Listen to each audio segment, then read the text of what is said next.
Hey everyone, I'm Summer, and today we're gonna talk about snake body language. I remember when I first started keeping, I was often a little bit hesitant or even intimidated when working with my animals because I wasn't really sure how to read them. It can be a little nerve-wracking when you feel like you can't predict the behavior of the animal. So I wanna try to give a basic overview of snake body language and things you should be looking for and paying attention to hopefully take away some of that initial guesswork and get you feeling more comfortable with your animals more quickly and really jumpstart you building a great relationship with them. So one thing you're gonna wanna clue into is the posture of the snake. And I'm sure everybody's familiar with, the S position or the strike position and things like that, but it's really beyond that, just the broader concept of, is the animal relaxed? Do they appear to have any degree of muscle tension? If you notice that the snake has tension in their body somewhere,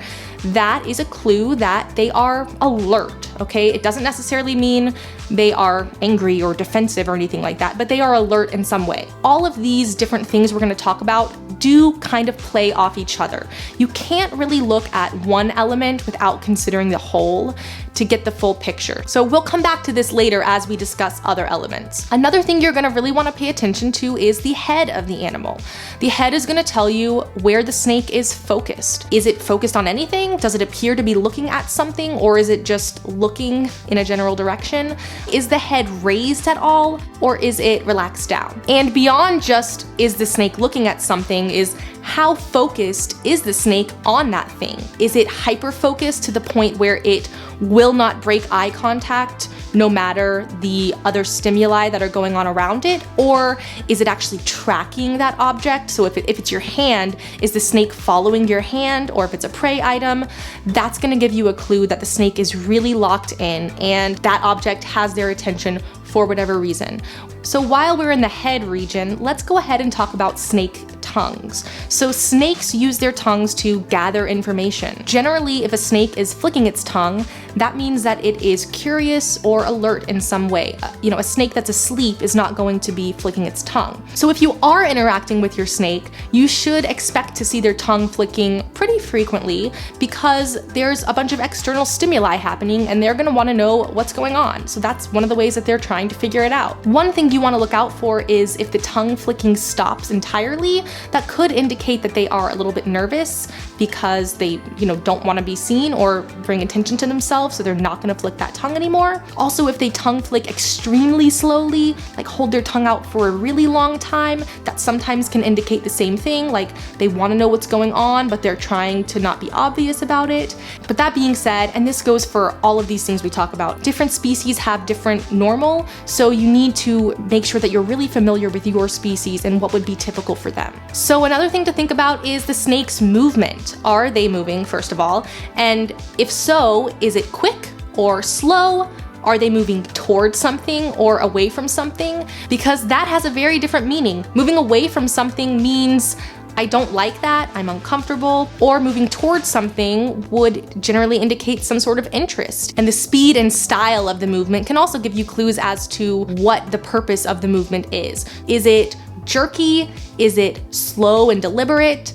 Is it stopping and starting? So those are some things to think about if the snake is moving, or maybe the snake isn't moving, and that tells you something too. Going back to the posture, can you tell that the snake is even alert? Are they not moving just because they are asleep or really relaxed in their cage maybe, where they've found a good place to curl up and they're just gonna hang out there?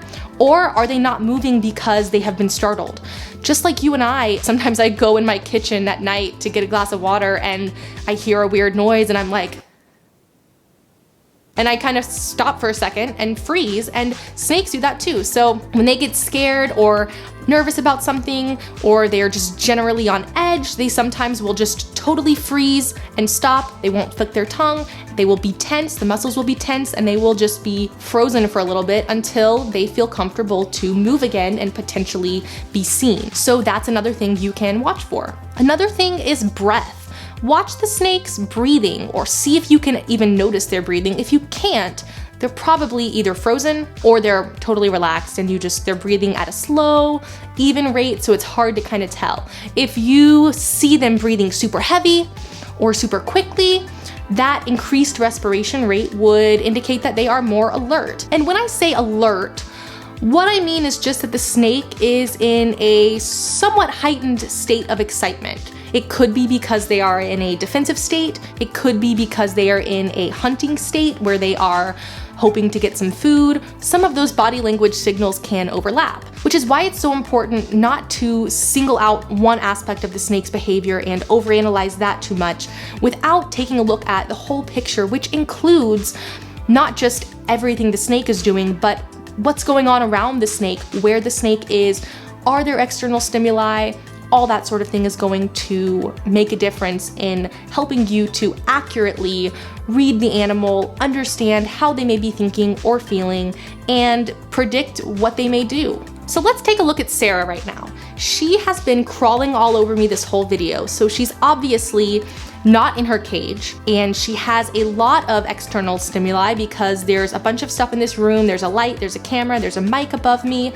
I'm obviously here holding her, I'm moving my hands, I'm talking. I'm also giving her input because I have been kind of redirecting her from climbing on the chair or down my sleeve, stuff like that, to keep her where I wanted her to be. So first of all, the way she's just sitting right now, she's very relaxed. She is kind of squeezing my finger, but honestly not even really, just enough so that she is still around it and not just totally flopping around.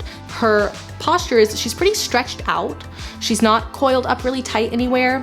And you see that I just put my thumb under her because I'm moving slowly and I am not doing anything erratic. She is reacting in a way that is also slow and not erratic. A lot of the body language that you will see from your snake is caused by you. Animals are reactive, so it's really a good practice to spend a little bit of time, if you can, just watching the snake during their active period, whether it's at day or night, and seeing how they normally look when you're not intervening. When they are just left to do whatever it is they want to do, how are they holding themselves? How are they sitting? How do they move? And use that as a gauge for what's normal and what's not. Like I said, it's gonna be dependent on your species and your individual snake, but watching them and observing is going to be your biggest tool. Anytime that their body language changes, you wanna make note of it and think about what happened right before that. Did something happen? Did I do something that caused that shift? So that you know what they're reacting to and why. And if it's something that you don't want them to do, it's some kind of a negative behavior, then you either don't do whatever it was you did that caused it again, or if it's something you have to do, then you habituate them to it so that they no longer have that aversive feeling toward it and they don't react in that negative way anymore. Okay, so let's look at her again. So she's stretching out, she's coming toward me, her tongue is flicking pretty frequently, not holding it out super long, not flicking. She is flicking it, so that means that she's curious, she's checking me out, but she's not doing anything to me that indicates that she is in this heightened state. She's alert, but she's not in a heightened state of defensiveness or hunting or anything like that. Now, if I do something, I'm gonna change what she does. So right now, I'm gonna move this hand down. Okay, right there. I moved my hand down a little bit. She wasn't expecting it. She tightened up her body on me. But I know why she did that, because I know what I did to cause it. And so I'm not worried about that reaction that she has. I just know, okay, I need to be a little bit smoother with my movements so that she has more time to realize what's happening and doesn't get spooked. So then, same thing. I'm gonna see if I can take this hand away slowly. Okay, she's tightening up a little bit, but that's okay. She just doesn't wanna fall. And we're good. And she's still calm, she hasn't frozen, she hasn't done anything that would indicate like severely scared or anything like that, but I'm paying attention to what I'm doing and what she's doing. And see how calm she is, she's totally draped out, really relaxed, really great. All right, well, I hope that information was beneficial to you and helps you get started on your journey with your animals, because it really is a journey, and the more that you work with them, the more you're going to learn their individual personalities, all those species-specific behaviors that they're gonna do that will give you even more insight into what they're thinking, feeling, what they're gonna do next. All of that is really what snake keeping is about. So I really want to encourage you that as long as you are paying attention and you are a conscious keeper, you are going to have success with your animals. You're going to build amazing relationships with them, and you're going to have a blast doing it. So let me know in the comments below what specific body language cues you've picked up on from your animals, and are they unique to that species or maybe to that individual? I would love to hear about them. And once again, my name is Summer. Thank you so much for watching, and I will see you next time.